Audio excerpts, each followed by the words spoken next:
नमस्कार, कंज्यूमर अड्डा में आपका स्वागत है। आपके साथ मैं हूं विपिन भट्ट और आज कंज्यूमर अड्डा में बात होगी एग्जाम के तनाव की, क्योंकि अब एग्जाम का सीजन है। बोर्ड्स के एग्जाम शुरू हो चुके हैं। सीबीएसई बोर्ड के, ICSE boards on the way हैं और बहुत सारे स्टेट बोर्ड्स के एग्जाम शुरू होने जा रहे हैं। तो कहीं कहीं ये शुरुआत हो चुकी है और बोर्ड्स के अलावा भी जो क्लासेस होती हैं भाई, उनके भी एग्जाम होते हैं और वो भी कम तनाव वाले नहीं होते। यानी ये परीक्षाओं का सीजन है और ऐसे में तनाव होता ही होता है। और ये टॉपिक कोई नया नहीं है, बहुत पुराना है। जब हम छोटे थे तब भी ये था, आज भी ये है और आगे भी रहेगा। लेकिन हाँ, पढ़ाई के तौर तरीके बदलते हैं, चीज़ों को हैंडल करने का तरीका बदलता है। बच्चे भी अब तक बहुत पहले के मुकाबले मैं कहूँ शायद मेंटली स्ट्रांग हो चुके हैं, लेकिन नए चैलेंजेस भी लगातार आते रहते हैं और इन चैलेंजेस को ही समझना और समझाना लगातार ये सिलसिला जरूरी रहता है। इसलिए हम हर साल परीक्षाओं के मौसम में ये बात जरूर करते हैं। तो आज भी ये सारी बातें हम करेंगे और ख़ास तौर पे देखिए, होता यह है कि शायद 10% या 20% बच्चे होते हैं जो साल भर में उस तरह की तैयारी करते हैं कि वो एग्ज़ाम के दौरान तनाव मुक्त रहें। 80% उस कैटेगरी में आते हैं। किसी ने बिल्कुल कम, किसी ने थोड़ी ज़्यादा, किसी ने थोड़ी और ज़्यादा। कुछ लोग तो परफेक्ट तैयारी करने के बावजूद भी तनाव से पीछा नहीं छुड़ा पाते। तो क्या एग्ज़ाम इतनी बड़ी टेंशन है? आखिर उस टेंशन को आप कम करने के लिए क्या कर सकते हो? और देखिए, अगर आप बिना टेंशन के जाएंगे तो एग्ज़ाम बहुत अच्छा जाएगा। और ये टेंशन अकेले बच्चे नहीं लेते, उनके माता पिता भी लेते हैं। और कई बार जब ये दोनों टेंशन कोलाइड करते हैं ना, और बड़ा टेंशन बना देते हैं। तो आज इस टेंशन को खत्म करके रहेंगे। हमारे साथ हैं रामाज्ञा स्कूल की प्रिंसिपल अपर्णा मागी और अन अकेडमी के एकेडमिक हेड शशि प्रकाश सिंह। आप सभी का बहुत बहुत स्वागत है। तो शशि, आपसे ही शुरू करते हैं। अगर आप मेरी बातचीत अभी तक सुन पाए तो क्या इत्तेफाक रखते हैं, चाहे बच्चा पढ़े चाहे ना पढ़े, चाहे बिल्कुल पढ़े चाहे बहुत अच्छा पढ़ ले, लेकिन ये जो टेंशन परीक्षा का है ना, ये कहीं एक साइकोलॉजिकल अटैचमेंट है जो आता ही आता है? बिल्कुल सर। पहली बात तो बोर्ड का एग्जाम अब इस बार 3 साल बाद प्रॉपर बोर्ड का एग्जाम हो रहा है, तो एक वैसे भी बच्चे पे प्रेशर है कि 3 साल वो जो हमारा कोरोना का टाइम रहा है उसके बाद प्रेशर है। प्लस हमारी सोसाइटी, हमारे पेरेंट्स, सभी लोग हमें बोलते हैं कि देख लो ये बोर्ड का एग्जाम है, तुम नॉर्मल पढ़ाई जैसे चाहे वैसे के, बट इस बार तो भाई जिंदगी भर ये चीज रहेगी। तो वो एक साइकोलॉजिकल उस पर प्रेशर रहता ही है। वो भले ही हमारे स्कूल का एक टॉपर बच्चा रहा हो, एक मीडियोकर बच्चा रहा हो या बिलो एवरेज बच्चा रहा हो, सब इस स्ट्रेस पे आ जाते हैं कि मतलब ये उनके लिए एक ओलंपिक जैसा है कि भाई इसमें नहीं हुए तो क्या ही होगा। और उस पर्टिकुलर चक्कर में हर बच्चा डरता रहता है, घबराया हुआ रहता है, और जिसके चक्कर में उसको कहाँ सिंसियर होना चाहिए उसकी जगह बेचारा स्ट्रेस में आ जाता है। और जहां स्ट्रेस आई कंफर्म है, वहां पे उसकी इफेक्टिवनेस जो है वो कम ही हो जाती है। बिल्कुल। तो अब मूल प्रश्न ये है कि इस टेंशन से, इस तनाव से कैसे पीछा छुड़ाया जाए। देखिए, तो इसमें शशि साहब, एक तो ये रहता है कि भाई आप साल भर, मतलब दो तरह के मैं इसमें मोटे मोटे निकाल दूं। कई बच्चों की प्रिपरेशन अधूरी रहती है, तो उनका आखिरी वक्त में थोड़ा टेंस होना लाजमी है कि भाई आखिरी टाइम आ गया है, ज़्यादा पढ़ो, देर तक जग रहे हैं, सुबह जल्दी उठ रहे हैं, तो ऑलरेडी वो प्रेशर बिल्ट होता है। फिर आपका जो ये पैटर्न बनता है, इसकी वजह से खाना पीना बिगड़ता है, नींद बिगड़ती है, तो बॉडी भी साथ नहीं देती, तो एक और रीज़न आ गया। लेकिन बहुत सारे ऐसे बच्चे भी रहते हैं जिनकी प्रिपरेशन अच्छी रहती है, लेकिन बावजूद उसको उनका तनाव रहता है कि भाई मैं क्या इतना बेंचमार्क सेट कर पाऊंगा 90%, 95% पहले। लेकिन मैं दूसरे बच्चों की बात कर लेता हूं जिनका सेक्शन बड़ा है। अब ये थोड़ा सा क्या कहें कि साल भर की तैयारी तो संभव नहीं है कि कोई एक महीने में कर लेगा या आखिरी 10 दिन में कर लेगा, लेकिन कई बच्चे क्या करते हैं कि आखिरी समय पे भी बहुत जोर लगाने की कोशिश करते हैं। क्या ये पैटर्न सही है? आपने जितना पढ़ा है, जितना आता उतना कीजिए, जो छूटा आप उसे 1 या 2 दिन में कभी कवर नहीं कर पाएंगे। देखिए, ये तो बिल्कुल ही सही बात है कि as a whole majority of student जो होते हैं वो लास्ट में ही अपने एफर्ट करते हैं। ठीक है, इंपॉर्टेंट ये नहीं है कि लास्ट में एफर्ट ना करे, इंपॉर्टेंट ये है कि हम उसको ये कैसे समझाएं कि बेटा आपके लिए प्रोसेस इंपॉर्टेंट है, रिजल्ट इंपॉर्टेंट नहीं है। इंपॉर्टेंट ये है कि एज ए पेरेंट्स हम बच्चे को गाइड करें कि बेटा हमारे लिए यही इंपॉर्टेंट है कि तुम मेहनत कर रहे हो, यही काफी है, रिजल्ट कुछ भी हम तुम्हारे साथ हैं। इंपॉर्टेंट ये है बच्चे को समझाना कि it's okay not to be okay. बच्चा इसमें बहुत घबराया हुआ रहता है, एंजाइटी का हिस्सा बन जाता है उस समय। उसके चक्कर में 2 प्रॉब्लम होते हैं। कई बार जैसे आपने ईटिंग वाली बात की, ओवर ईटिंग करना शुरू हो जाता है। ये भी स्ट्रेस का एक लक्षण होता है, ओवर ईटिंग करता है या कई बार डाइट स्किप करने लगता है। तो उस समय हम as a parents, as a guardian, as a teacher हम बच्चे को समझाएं कि बेटा कोई बात नहीं, आप अपनी डाइट पे ध्यान दीजिए। डाइट एक हेल्दी डाइट, नॉर्मल डाइट जो है वही लेनी है। डाइट गलती से भी कहीं स्किप नहीं करनी है। और कभी कोई घबराहट हो रही है किसी पर्टिकुलर सब्जेक्ट में कि हाँ भाई मैथ्स में बच्चा घबरा रहा है, फिजिक्स में घबरा रहा है, इकोनॉमिक्स में घबरा रहा है, तो कोई बात नहीं बेटा, आप मेहनत करते रहो, हम आपके साथ हैं।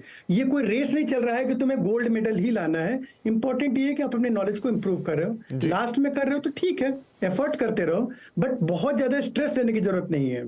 ठीक है, तो शशि सर ये तो बात हो गई कि साइकोलॉजिकल लेवल पे क्या बोला जाए, क्या सुना जाए, क्या कहा जाए, लेकिन अब करना तो है। तो ये बताइए कि जो लास्ट मिनट प्रिपरेशन के तरीके रहते हैं, आपने साल भर में जो किया वो किया, लेकिन भाई आपको करना तो है, परीक्षा तो देनी है, तो आप क्या एडवाइस, क्या पैटर्न अपनाना चाहिए, क्या तरीका होना चाहिए कि आप उस समय को भी मैक्सिमाइज कर सकें? आपने अगर साल भर भी अच्छी पढ़ाई की है तो भी आखिरी समय में कैसा पढ़ना, और मान लीजिए किसी कारण से आप उतनी अच्छी प्रिपरेशन नहीं रह पाई तो भी फिर आपकी अप्रोच क्या होनी चाहिए? जी, कुछ बेसिक चीजें हैं जो हम हर बच्चे को बोलते हैं। जैसा आपने कहा, प्रिपरेशन चाहे बहुत अच्छी हो या एवरेज हो, पहली चीज रिटन हैबिट, ये बड़ी इंपॉर्टेंट चीज है। बच्चा अगर लिखता है ना तो उसकी बहुत सारी चीजें वैसी रिकॉल होती है, क्योंकि नॉर्मली हम 90% ज्यादा चीजें एक दिन में भूल जाते हैं। तो पहली चीज उसको लिखने की हैबिट डाले कि अगर कुछ प्रैक्टिस करो तो शॉर्ट नोट्स बनाओ, छोटी छोटी चीजों के नोट्स बनाओ, छोटे छोटे पेज में बनाओ, ताकि उसको घूमते फिरते टहलते फ्लैश कार्ड जैसा, ताकि अपनी लैंग्वेज में लिखने की हैबिट डाले वो हर समय चीजों को। दूसरी चीज क्या है कि जो नोट्स भी उसके अपने बन रहे हैं वो शॉर्ट नोट्स ऐसे हों कि कलर में, जैसे बच्चों को समझाता हूं कि कई बार की जो अपने नोट्स होते हैं वो बड़े कलरफुल होने चाहिए। उस सिचुएशन में जैसे रेड कलर है, उसको लगता है कि ये पर्टिकुलर मैं भूल सकता हूं, तो उसको रेड कलर का मार्क कर दिया। रेड कलर वैसे भी स्ट्रांगली विजिबल होता है। कमरे में बहुत सारे बच्चे करते हैं, कमरे में चीजों को चिपका देते हैं, ये अच्छा होता है। विजुअल इंपैक्ट हमारे सबसे स्ट्रांग होते हैं, चीजों को जल्दी रिकॉल होता है। कई बार छोटे बड़े भाई बहन है, मम्मी पापा, उन्हीं को बुला लो, उनको एंगेज कर लो उसमें कि हाँ जी चलो मैं ये सुना रहा हूँ, सुनो। सामने वाले का मन हो नहीं हो, लेकिन उसको सुनाओ, उससे भी याद होता है। एक और इंपॉर्टेंट बात जो लास्ट मिनट में हो जाती है कि बहुत लॉन्ग स्टडीज नहीं करनी चाहिए, सिर्फ ब्रेक लेके करना चाहिए। आप 1 घंटे से 2 घंटे पढ़ो, मैक्स 2 घंटे एक बार में, उसके बाद एक जरूर ब्रेक लीजिए, वो रिलैक्स ब्रेक होने चाहिए। उसके अलावा फिर पढ़िए, फिर पढ़िए। ऐसा ना हो कि एक ही सब्जेक्ट को कंटिन्यू 4 घंटे पढ़ने जा रहे हो, आपकी बॉडी भी एग्जॉस्ट हो जाएगी और ऑब्वियस बात है ब्रेन भी हमारा एग्जॉस्ट हो जाएगा। तो शॉर्ट नोट्स होने चाहिए, ब्रेक लेने चाहिए, विजुअल्स बनाने की कोशिश करें, छोटे छोटे पन्ने को चिपका दो, कोई बात नहीं, बाद में ठीक हो जाएंगे। घर में छोटे बड़े भाई को ओरली लाउड, जैसे पहले आप ध्यान भी दोगे, हम लोग भी लाउड लाउड बोल के घूमते रहते थे, उससे चीजें जल्दी रिकॉल होती है। ओके, ठीक है, बहुत अच्छे टिप्स आपने दिए शशि सर। और खास तौर पे बच्चों को इन दिनों थोड़ा सा लिखते कम है और लिखने पे ध्यान उन्हें ज़्यादा देना चाहिए। हाथ के नीचे से एक बार चीज़ निकलती है तो डेफिनेटली माइंड में रिटेन रहती है। व्हाट्सएप पे नहीं तो आधा काम करने की कोशिश करते हैं बच्चे। एनीवे, अपर्णा मैम भी जुड़ गई हैं साथ में। अपर्णा जी, एक बात मुझे जाननी है कि पहले तो खैर ऐसा नहीं होता था, लेकिन क्या इन दिनों जब आप सब्जेक्ट्स पढ़ाते हैं और बहुत सारी चीज़ें करते हैं, कोई क्लास ऐसी भी लगती है जहां पर हम ये सिखाते हैं बच्चों को कि how to handle the stress, और ख़ास तौर पे परीक्षा का, मतलब इन जनरल तो बोलते होंगे, लेकिन क्या अलग से कोई वेल डिज़ाइन कोर्स, कोई करिकुलम, कोई छोटा मोटा नोटशीट, कुछ ऐसा रहता है स्कूल में? नमस्कार विपिन जी और सब जो यहाँ पर हैं। ये जो आपने बहुत ही इंपॉर्टेंट पॉइंट बोला है विपिन जी, मैं ये बता सकती हूँ हम अपने स्कूल में क्या प्रैक्टिसेस करते हैं। हमारे स्कूल में एम आई ऑडिबल, मेरी आवाज जी आ रही है जी, थैंक यू। हमारे स्कूल में हमारा बहुत ही इंपॉर्टेंट एक काउंसलिंग एंड ट्रेनिंग डिपार्टमेंट है। और ये जब एग्जाम शुरू होने के, मतलब नॉट ओनली एग्जाम से बहुत पहले जब बच्चे प्रिपेयर करना शुरू करते हैं, हर बच्चे को काउंसिल करके देखा जाता है कि उसका मूड और उसके अंदर उसको पढ़ाई करते वक्त क्या चीजें अच्छी लगती है, कैसे वो बेटर कर सकता है, उसकी पूरी स्टडी होती है। उसके बाद उनको वैसे ही हेल्प दी जाती है, उनके पेरेंट्स को बुला करके उनके साथ भी किया जाता है। फिर 3 महीने एग्जाम से पहले हम एक पूरा वर्कशॉप करते हैं पेरेंट्स के साथ में कि अब एग्जाम आने वाला है, 3 महीने हैं, तो क्या क्या टिप्स हैं जो उनके लिए जरूरी, जो घर पे उनको माहौल बनाना है बच्चों के लिए। और साथ ही बच्चों को एग्जाम में, देखिए हर स्कूल में कोर्स तो खत्म हो ही चुका होता है, सिलेबस पूरा हम खत्म कर चुके होते हैं, रिवीजन चल रहा होता है। अलॉन्ग विद द रिवीजन हम ये मैनेज करते जाते हैं कि बच्चों को टोटल काउंसलिंग, कैसे उनको मेडिटेशन में जाना है, कैसे उनको कूल रखना है। क्वेश्चन पेपर पढ़ने के बाद में जो इतना अच्छा सीबीएसई का रूल है कि आपको 15 मिनट मिलते हैं पहले क्वेश्चन पेपर पढ़ के सोचने के लिए, उस टाइम में हमको अपने आप को कैसे मॉनिटर करना है कि हम किस अच्छी तरह से क्वेश्चन पेपर पढ़ के डिसाइड कर सकते हैं कि हाँ ये हमें ऐसे आंसर करना है। पूरी एग्जामिनेशन ट्रेनिंग हमारा ट्रेनिंग एंड काउंसलिंग सेल बच्चों को देता है, और पूरे 3 महीने पढ़ाई के साथ साथ हम साथ साथ करते जाते हैं ये सब चीजें। हर किसी का वर्कशॉप, और कुछ बच्चे होते हैं जिनके साथ हमें स्पेशली अलग से एंगेज होना पड़ता है। तो अपर्णा जी, ये प्रैक्टिस कितने स्कूल्स में चलती है? मतलब ये आपका स्कूल का कुछ स्पेशलाइज है या अमूमन हर स्कूल में पाई जाती है? मुझे लगता नहीं कि सब स्कूल्स करते हैं। करते होंगे विपिन जी, आई एम 100% श्योर। और ये ट्रेनिंग एंड काउंसलिंग डिपार्टमेंट और बाल साथी प्रोग्राम ये रमकिया स्कूल में तो 100% ही चल रहा है पिछले 5 सालों से। और इसका आपको फायदा लगता है, इसका फायदा मिलता है? बच्चे मतलब परीक्षा के दौरान थोड़े से कूल रहते हैं या बेहतर परफॉर्म करते हैं? कभी कोई एनालिसिस?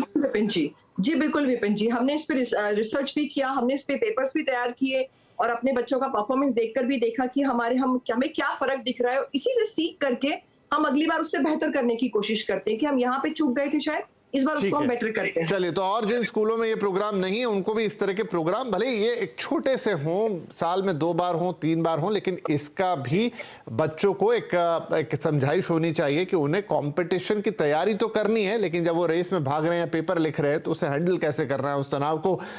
हमारे साथ डॉक्टर उमर मुशीर साहब भी हैं, जो कि बिहेवियरल मेडिसिन के एक्सपर्ट है, अपोलो लखनऊ से आते हैं। मुशीर साहब, अब ये जैसा हमने कहा, तनाव बच्चे भी लेते हैं, माता पिता भी लेते हैं। चलिए, माता पिता तो अपनी जगह है, वो हैंडल कर लेंगे, लेकिन बच्चों को वो तनाव हैंडल करना उस तरीके से आता नहीं है। इसमें 8th के बच्चे, 9th के बच्चे, 10th के बच्चे, 12th के बच्चे, तो क्या कोई खास तौर तरीके रहते हैं जो या तो मदर फादर या पेरेंट्स अपने बच्चों को बताएं, या आप बताएं कि भाई कैसे इस टेंशन को, खासतौर पे परीक्षा के? कुछ बच्चे हमने ऐसे भी देखे हैं जिन्हें आता सब कुछ है, लेकिन उस हॉल में जाके वो भूल जाते हैं। देखिए, जो स्ट्रेस है या तनाव जिसे हम लोग कहते हैं, तो स्ट्रेस बुरी चीज नहीं है।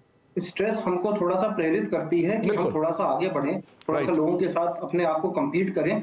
बट ये स्ट्रेस जब डिस्ट्रेस में कन्वर्ट हो जाता है तो जाकर के प्रॉब्लम शुरू होती है। तो ये बहुत इंपॉर्टेंट है कि बच्चों को बहुत अपने आप को कंट्रोल में रखना है, अपने आप को रिलैक्स में रखना है, और एग्जाम में हमको सबसे इंपॉर्टेंट चीज है कि पैनिक नहीं करना है। और एग्जाम में आप स्ट्रेस जो है उसको कंट्रोल एक दिन में वो नहीं होता, वो एक लॉन्ग टर्म प्रोसेस है जो हम लोगों को बताना होता है, चाहे पेरेंट्स को चाहे बच्चों को, कि वो लोग उसकी पहले से तैयारी करें। पहले से तैयारी का मतलब है कि जब उनको मालूम है कि उनका एग्जाम स्टार्ट होने वाला है, या उनकी एक टाइम टेबल अपना बना ले कि किस तरह से वो अपने दिनचर्या को रखेंगे, कितने बजे सुबह सो करके उठना है, कितने बजे उनको फ्रेश अप होना है, कितने बजे उनको नाश्ता करना है, पढ़ाई करना है। तो इन चीजों का एक टाइम टेबल होना चाहिए, जो कि बहुत जरूरी है। इस टाइम टेबल में पढ़ाई तो है ही, साथ ही साथ थोड़ा कुछ ना कुछ रिलैक्सेशन का भी समय होना चाहिए, क्योंकि मैंने देखा है, हम लोग सब देखते हैं कि बच्चे ओवर स्ट्रेस हो करके पता चला कि वो सिर्फ 4 घंटे 5 घंटे सो रहे हैं, क्योंकि एक जो स्लीप बहुत इंपॉर्टेंट है। ऐसे केस में अगर कोई भी बच्चा ठीक से रात में नहीं सोता है तो जाहिर सी बात है कि उसका माइंड जो है वो फ्रेश नहीं होगा, माइंड रिलैक्स नहीं होगा, और वो जो ग्रैस्पिंग पावर है, जो बच्चे पढ़ते हैं, जो एब्जॉर्ब करते हैं, वो भी उसकी क्वालिटी और क्वांटिटी कम हो जाएगी। इसलिए स्लीप बहुत इंपॉर्टेंट है। एक चीज मैं कहना चाहूंगा कि हम लोग बहुत से बच्चे जो मैं देखता हूँ डे टू डे में, बहुत से बच्चे एग्जाम से पहले कैफीन का इस्तेमाल बढ़ा देते हैं, क्योंकि जो एनर्जी ड्रिंक्स आती हैं, बहुत से लोग उसका इस्तेमाल बढ़ा देते हैं कि उनको लगता है कि एनर्जी ड्रिंक्स हम लेंगे तो हाई कैफीन ड्रिंक्स हैं, तो ये हमको ज्यादा एक्टिवेट करके रखेंगी, ये हमको नींद कम लाएंगी, हम ज्यादा परफॉर्म कर पाएंगे। तो बेसिकली ये एक नुकसानदेह चीज है। कैफीन इंटेक बहुत ही लिमिटेड अमाउंट में होना चाहिए, और एनर्जी ड्रिंक्स का प्रयोग बिल्कुल नहीं किया जाना चाहिए एग्जाम की प्रिपरेशन में, क्योंकि ये आपके माइंड को स्टिमुलेट के साथ बाकी आपके जो हार्ट है उसको भी स्टिमुलेट करता है। कैफीन एक स्टिमुलेंट है, आपका हार्ट रेट भी बढ़ाता है, आपका ब्लड प्रेशर बढ़ाता है। ऑलरेडी आप स्ट्रेस में हैं, डिस्ट्रेस में हैं, ऑलरेडी आप घबरा रहे हैं, ये आपके और हार्ट बीट को बढ़ाएगा, बीपी बढ़ाएगा, आपका एड्रेनलिन सिक्रीशन बढ़ाएगा, और अल्टीमेटली आपका जो टेंशन है, जो स्ट्रेस है, वो और ज्यादा बढ़ जाएगा। इसलिए बहुत जरूरत है कि तो इस चीज का ध्यान रखना चाहिए। गौड़े पॉइंट सर, तो हम एक यहाँ ब्रेक लेने जा रहे हैं, लेकिन थोड़ा सा और आपसे समझेंगे कि इस पूरा कई बच्चों की एग्जाम है जो करीब महीने भर तक लंबी चलती है, किसी की 20 दिन, किसी की 25 दिन, तो उस दौरान कैसा अपना पैटर्न रखना चाहिए, क्या खान पान रखना चाहिए, और साथ में कुछ और जिसे कहें कि लास्ट टाइम टिप्स या लास्ट मोमेंट टिप्स हमारे दोनों एक्सपर्ट से लेंगे, टीचर से लेंगे कि क्या कर सकते हैं आप ताकि आपका रिजल्ट और बेहतर आए। क्या कुछ खास किया जा सकता है? साल भर आपने मेहनत तो की है, तो उसको और बेहतर कैसे बनाएं? एक छोटा सा ब्रेक के बाद बातचीत जारी रहेगी।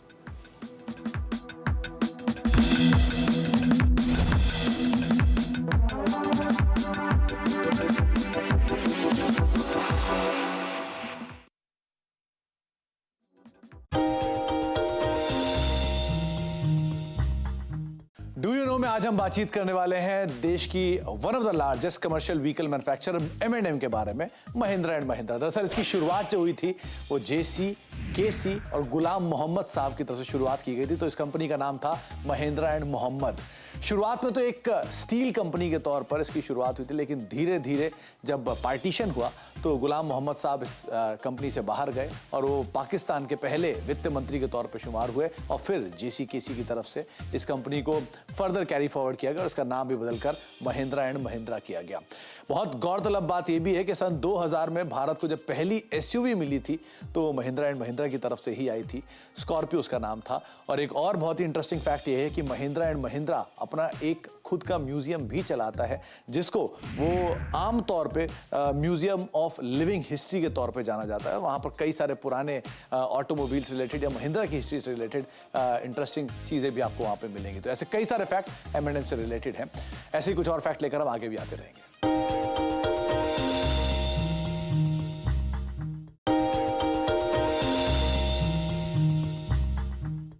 डू यू नो में आज हम बातचीत करेंगे देश की सबसे बड़ी पैसेंजर व्हीकल कंपनी यानी कि मारुति के बारे में। कुछ इंटरेस्टिंग फैक्ट्स की अगर बात की जाए तो मारुति सुजुकी, जैसा कि नाम से तो लगता है लेकिन ये है नहीं सरकारी कंपनी। इसकी शुरुआत दरअसल सरकारी कंपनी के तौर पर हुई थी। बाद में इसका हिस्सा जो था वो इनकी विदेशी पार्टनर सुजुकी को भेज दिया गया था और आज ये पूरी तरह से एक विदेशी कंपनी के तौर पर कामकाज करती है। इस कंपनी के पहले MD जो थे वो संजय गांधी साहब थे। हालांकि वो इसकी जो ड्रीम कार थी उसको ड्राइव नहीं कर पाए, लेकिन वो पहले MD के तौर पे कंपनी के शुमार हुए थे। कुछ और इंटरेस्टिंग फैक्ट्स की अगर बात की जाए तो पहली मारुति गाड़ी जो थी वो डिलीवर की गई थी ग्रीन पार्क के एक रेजिडेंट को, जिनका नाम था हरपाल सिंह साहब, और उस गाड़ी की कीमत थी महज 47,500 रुपए के आसपास। यानी कि आज से ठीक 39 साल पहले जब ये पहली गाड़ी मारुति ने डिलीवर की थी तो महज 47,000 रुपए के आसपास की थी, और वो भी ग्रीन पार्क के एक सिटीजन साहब को, जिनको दी गई थी, और उन्होंने आखिरी तक उस गाड़ी को अपने पास होल्ड भी किया। तो ये मारुति से जुड़े कुछ इंटरेस्टिंग फैक्ट, आगे कुछ और फैक्ट्स लेकर आपके लिए आते रहेंगे।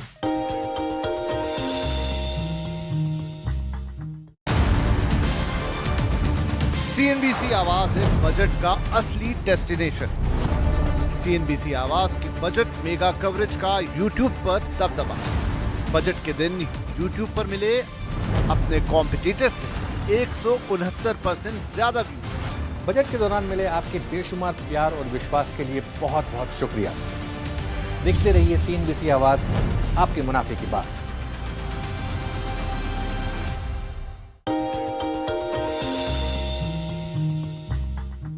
डू यू नो में आज हम बातचीत करने वाले हैं नेस्ले के बारे में। दरअसल ये हर घर इस्तेमाल होने वाला नेस्ले एक 162 साल पुराना मल्टीनेशनल जाइंट है और स्विट्जरलैंड में कंपनी का हेडक्वार्टर है।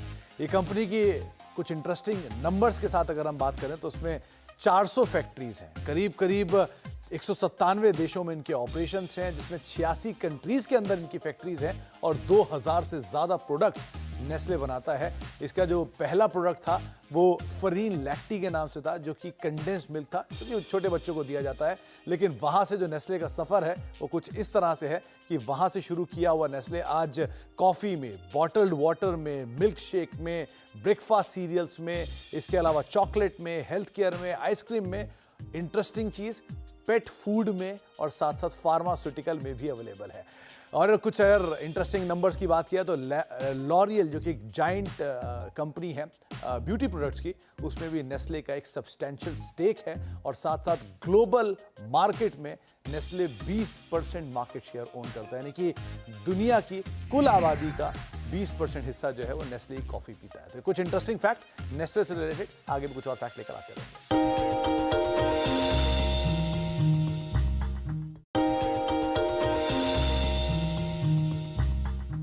डू यू नो में आज हम बातचीत करने वाले हैं स्पाइस जेट के बारे में। दरअसल स्पाइस जेट के बारे में बहुत सारे इंटरेस्टिंग फैक्ट्स हैं। सबसे पहला तो कंपनी की जो इनिशियल शुरुआत हुई थी वो दरअसल मोदी लुफ्त के नाम से हुई थी, जो कि एक एसके मोदी ग्रुप और लुफ्थांसा के बीच का टाई अप था।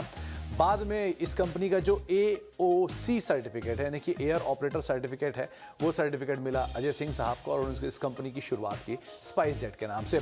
स्पाइस जेट के सारे प्लेन्स जो होते हैं वो किसी ना किसी स्पाइसेस के नाम पर रखे जाते हैं। मिसाल के तौर पर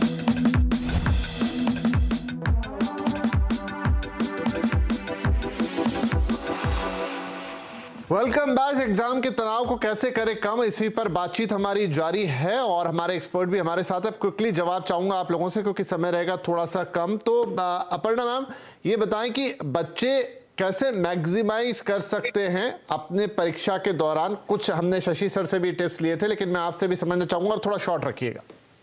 जी बिल्कुल। ड्यूरिंग एग्जाम अब वो बोलते हैं ना उनकी हाथी तो निकल गया है, पूछ बाकी है ना। तो काफी जो हमें करना था हम कर चुके हैं, पढ़ाई हम तैयारी पे कर चुके हैं, अपने पे भरोसा होना जरूरी है। टाइम जो है मेरे हिसाब से बहुत इंपॉर्टेंट है। आजकल के जमाने को हम देखें, मेंटल हेल्थ को देखें, अफर्मेशंस और मैनिफेस्टेशंस का टाइम है ये। हमें पता है कि हमें पॉजिटिव रहना है, मोटिवेटेड रखना है खुद को। सोना भी बहुत जरूरी है, मैं भी सुन रही थी, सब टिप्स हो चुकी है। खाने का ध्यान रखना, sleeping hours are very important. Brain functioning के लिए प्रॉपर एकदम फोकस और कंसंट्रेशन के लिए स्लीप बहुत जरूरी है। आई बिलीव अ लॉट की मेडिटेशन करना, अपने आप को मेडिटेट करके कूल एंड काम रखना और रोज ये अफर्मेशंस और मैनिफेस्टेशंस जो कि आज हमारी लाइफ का हिस्सा है, इस पे ध्यान देना बहुत जरूरी है ताकि हम एकदम तैयार हो। और एक रिवीजन प्लान हमारा रखना चाहिए हमको कि हम कितने घंटे दिन में रिवीजन करेंगे, कितना हम आराम करेंगे। Revision plan is a must, ये एक बहुत जरूरी चीज होती है जो हम पहले से तैयार होना चाहिए। हाँ, अब आखिरी एग्जाम के दिन आ गए हैं, हमें कैसे रिवीजन प्लान करना है, हमें ओवर स्टडी नहीं करना है और हमें लेस भी नहीं पढ़ना है। हमें ध्यान रखना है इन बातों का। And all the best for the exams. ठीक है, thank you ji. All the best बच्चों को तो है ही बिल्कुल। डॉक्टर साहब हमें ये बताएं, डॉक्टर मुशीर, कि ये जो खान पान और बाकी का जो पैटर्न है, मतलब आपकी बॉडी, क्योंकि बॉडी आपकी फिट नहीं रहेगी, आपने नींद का बड़ा इंपॉर्टेंट पॉइंट बताया, लेकिन बाकी क्या हल्की एक्सरसाइज, थोड़ा खान पान, इन पर क्या काम करना चाहिए ताकि वो एक जब आपकी body in sync with your mind काम करेगी तो शायद रिजल्ट और बेहतर आएगी। जी, बहुत इंपॉर्टेंट है हमारी फिजिकल एक्टिविटी। जो भी इस तरह के बच्चे हैं जो एग्जाम के लिए प्रिपेयर कर रहे हैं, एग्जाम में अपियर होने जा रहे हैं, उनको अपने पढ़ाई के टाइम टेबल में कहीं ना कहीं अपना एक फिजिकल एक्टिविटी का पीरियड डालना जरूरी है। अब चाहे वो फिजिकल एक्टिविटी चाहे सिंपल मॉडरेट एक्सरसाइज के फॉर्म में हो, हल्की रनिंग, जॉगिंग या योगा या मेडिटेशन जैसे कि मैडम ने कहा कि उसके फॉर्म में हो, बट ये बहुत इंपॉर्टेंट है। साथ ही साथ इसके जो खान पान की बात है, स्पाइसी, ऑयली, तेल, चिकना, मिर्च, मसाला, इस तरह की चीजें, specially outside food, should be avoided during this period. दो कॉज है कि एक, ज्यादा spicy oily food makes you lethargic. दूसरा चीज कि बाहर से आप कुछ भी इन्फेक्टिव खाना दिखा सकते हैं जिससे आप बीमार हो जाए और आपकी सारी पढ़ाई का समय खराब हो जाए उसमें। तो इसलिए घर का प्योर खाना लें, ज्यादा से ज्यादा फ्रूट्स, वेजिटेबल्स पे ध्यान दें, कैफिनेटेड ड्रिंक्स, कोल्ड ड्रिंक्स, ये सब कम से कम इस्तेमाल करें और एक बैलेंस डाइट लेकर के चलें ताकि आपका माइंड और बॉडी दोनों ही रिलैक्स रह सके एग्जाम से पहले। बहुत अच्छा जी। तो ये सब खान पान का ध्यान रखिए, लास्ट मिनट कैसे प्रिपेयर करना वो रखिए और अपने स्ट्रेस को, अपनी एंग्जाइटी को कैसे हैंडल करना है। इवन पेरेंट्स ने भी सुना है सब कुछ कि कैसे उनको हैंडल करना है। बच्चों को प्रेशराइज नहीं करना है बल्कि उनको सपोर्ट करना है। और बच्चों आपको भी क्या करना है वो भी अंदाजा आपको यहाँ से लग गया होगा। बहुत शुक्रिया आप तीनों ही मेहमानों का, आपने वक्त निकाला और ये बहुत important tips for the exams हमें दी। Thank you very much. नमस्कार।